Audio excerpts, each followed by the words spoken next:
大家好，我是阿胖。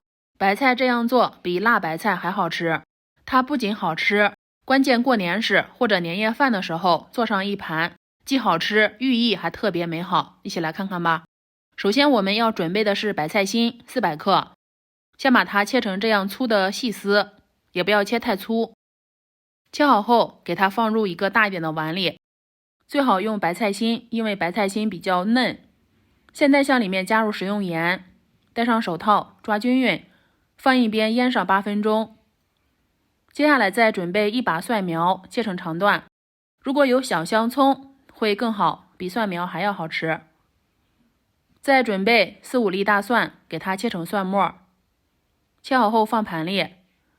再准备4根干辣椒，用厨房剪刀剪成像这样的细丝。8分钟后，白菜已经腌出了好多水，因为它比较干净，我们就不用清洗了，直接像这样攒干水分，放入到大碗里。接下来再向里面加入1勺辣椒面、干辣椒丝、蒜末和切好的蒜苗，再向里面多加一点热油，烫出蒜香味。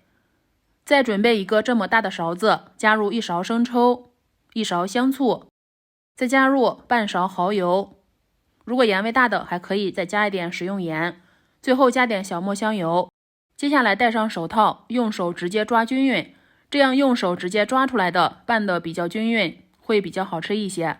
像这样做的凉拌白菜，比辣白菜要简单多了，关键是同样的好吃，爽口解油腻，而且寓意还特别美好。凉拌白菜寓意凉拌百财，预示我们新年保持良好的身体、良好的心情，那么百财就自然而来。如果你也喜欢就试试吧。谢谢你的观看。